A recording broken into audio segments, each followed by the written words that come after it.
Okay, so this is how to do basically range of motion drills for striking. And so most people when they hit, you know, the general rule of thumb is to be like, you know, have this correct alignment and to do all this. And so it's way better to have a large range of motion. Like even though running like is only this range of motion, it really is beneficial if your hamstrings can release and your hip flexors can go way back. So for this to be like really fluid, you kind of need, the more you can do the full range of motion and the stretchy thing, that confers fluidity, that increases the size of the container within which you have to swim or to be fluid. So like with a jab, your inner range of motion is going to be something like that. I'm on the inside of my spine. I'm on the inside of my weight. You also want to be able to throw the jab from the other to be on the other side, to have the spine rotate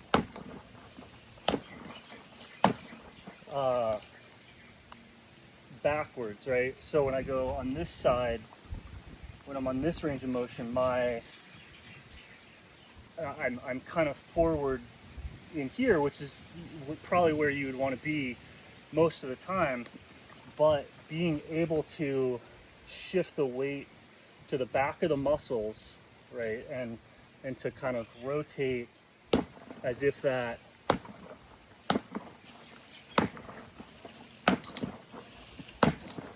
back part, right, so you can throw it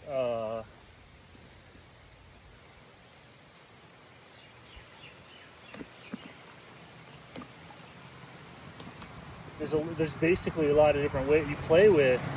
What's the range of motion that my spine can power your jab? Your jab is fundamentally, I want to do that, and you want to practice can you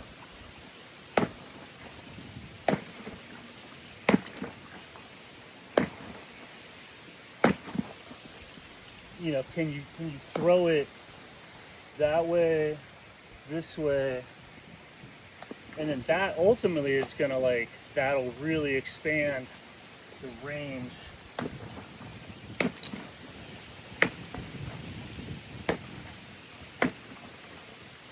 that you're comfortable rotating and generating power.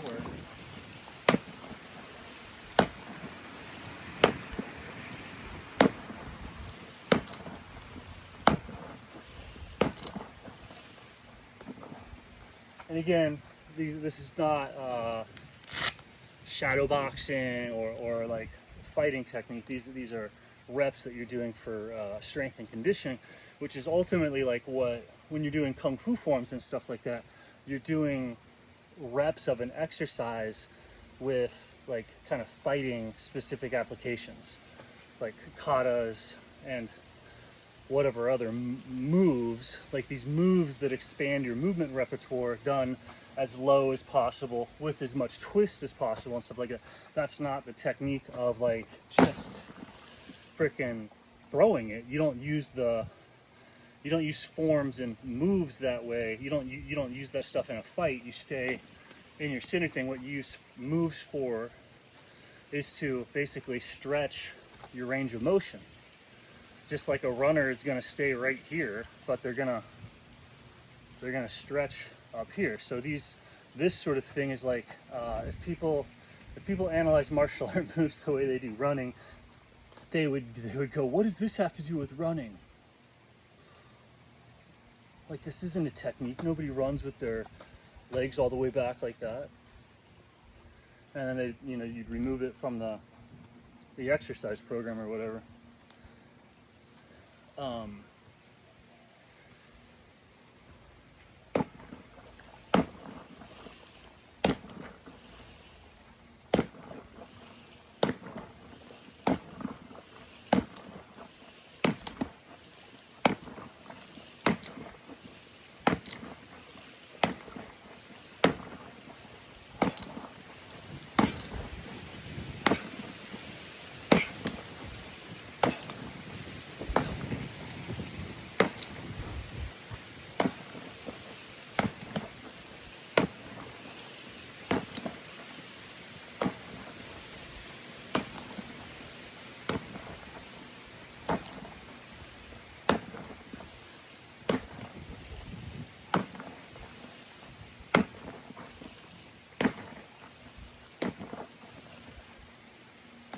And then ultimately you're kind of getting it to where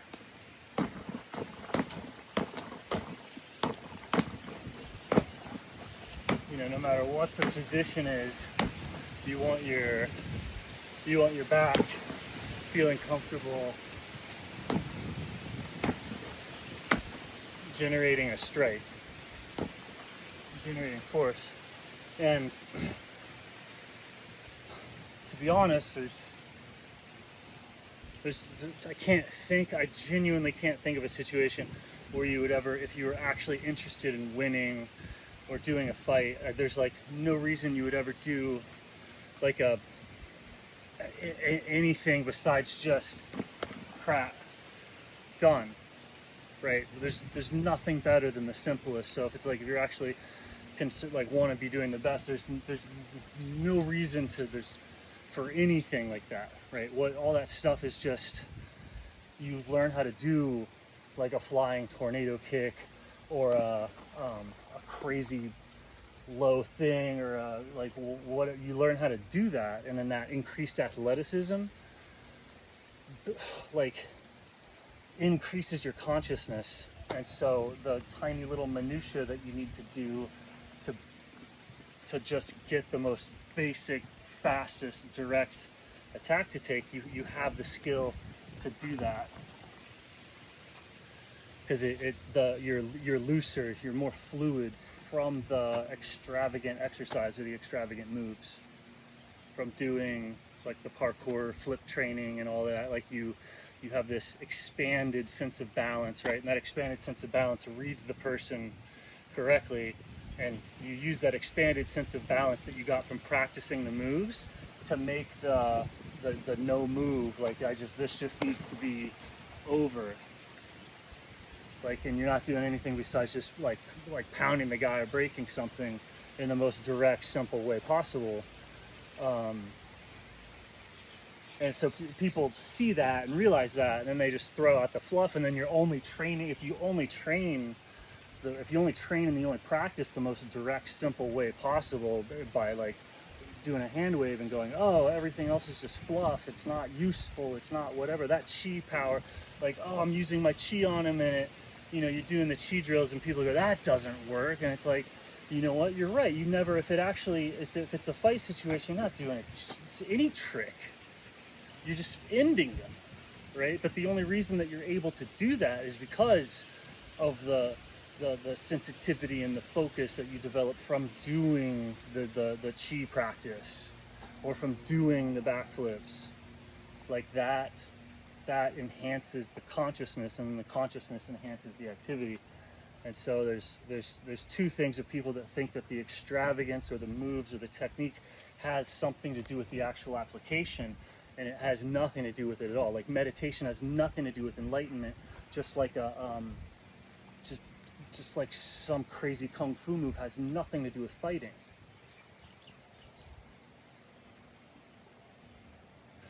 Other than the meditation or the extravagant move enhances the person, it increases the space, it makes it so that you're better at swimming in general, swimming through consciousness. So as this other person presents themselves to you, you're able to swim through that situation because of the skill developed with the kind of semi-unrelated exercises.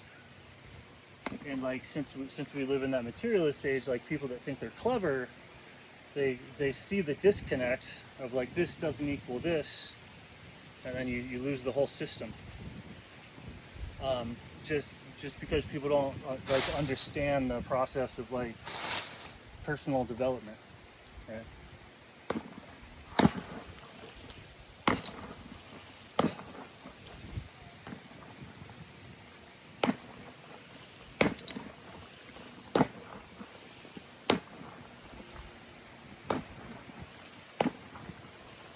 And it's like, if you do get in a fight with somebody, it's going to be a contest of who has more depth, which you can't always tell, because a person does have a certain amount of depth because of what they've practiced. So they might have practiced something that like looks very related to the events, but the other person might have, has way more depth of like, oh, here's a pro boxer versus somebody that's like been in real combat, like which one of them is going to want to fight, it's usually the guy that's done something maybe totally different than like fighting, but it just gives them more depth. And you can get depth from different things, right? Like if somebody's like a big wave surfer and they get in a fight, like what exactly are you going to do to them? You'd have to be a very deep person in your own regard to like ever do anything worse than what the waves have done. You know, so it's or like a skateboarder that's like slamming into concrete. It's like and then you'll find that those types of people are like that crosses over into fighting often more so than like somebody at a kung fu school or a Brazilian jiu-jitsu school or something like that. But it's not, you know, and it's you know, it depends on, it's basically who you are as a person is what's going to determine that thing. So, you know, to tie it all back together, when you're doing range of motion stuff, you're kind of trying to just expand or to make who you are as a person a little bit deeper. Of like, my shoulder isn't just working from here, but it works, you know, I'm comfortable in all those different ways.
And so you'll see as you get warmed up,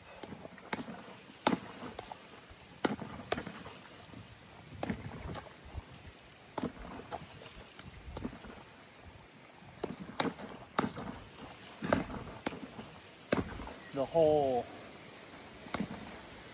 musculature is powering the movements. So if both people are kind of turned on animalistic, the technique's going to be correct, and then you're dealing with more or less like power levels.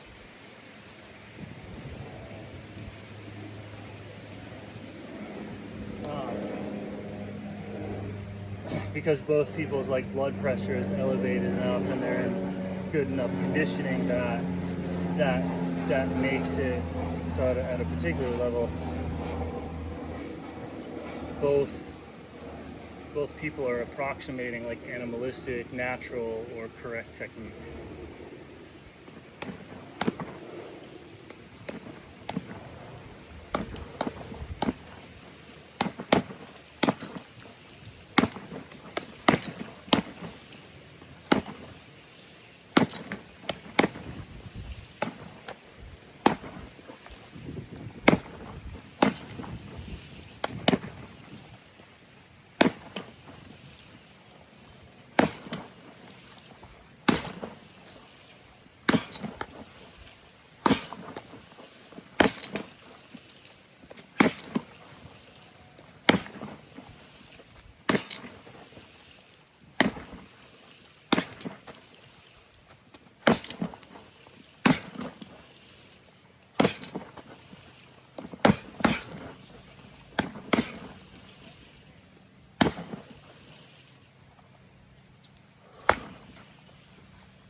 And so the real technique is however you want to deploy your arms. How do you swim it as if you're in water and you're wanting to push off the water to the same degree that you would if you're doing dolphin kick, right? The spinal engine is like my back's pretty injured, so I can't do it. But like a good young non-arthritic athlete is like the back's comfortable doing these powerful swimming motions, and the body mechanics of it is much more as if you were in water in your awareness and pushing off of that as if your body's a paddle, like, right, as if you're doing underwater dolphin kick.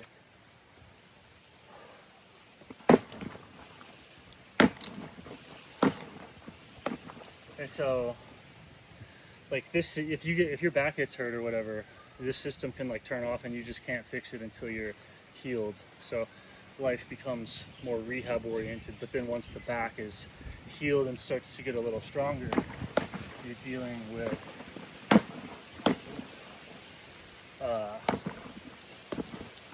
these, the same way that you do bicep curls to get stronger, you're doing drills and reps where the back is doing big dolphin kicks, pushing off of your inertia and the inertia of the ground, or the inertia of an opponent. And it's super natural. It's just very swimmy. That's how people that are doing parkour and dance and stuff are ultimately moving. I wish I was a better exemplar. Like I kind of learned this like pretty late in life, so a lot of like very deeply ingrained poor movement patterns that are like, like ossified into my bone structure, my fascia structure. So I'm not like the most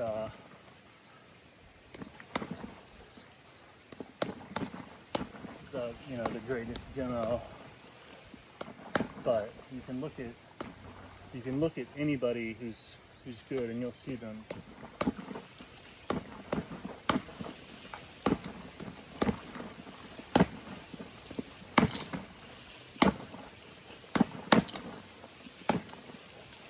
Right, so to even throw across, I'm trying to engage the whole thing. So my neck is like literally yanking on the system, and so is every other part of my body is all yanking. And the closest thing you could describe is like moving, like look at a fish, of how a fish uses its whole body to swim by pushing off the medium, right?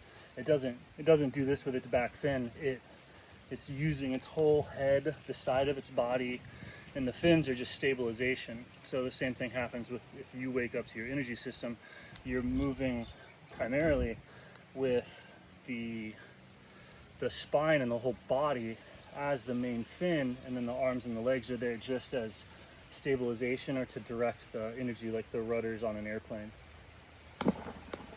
And so then the power is generated in the core and goes out through the limbs, which it's awesome if they're strong. That's like way better, but the power is generated, that and the strength of the arms is going towards surfing that power. Or if it's, if something's coming in this way, the arm is trying to pull or connect what they're touching into the power of the back.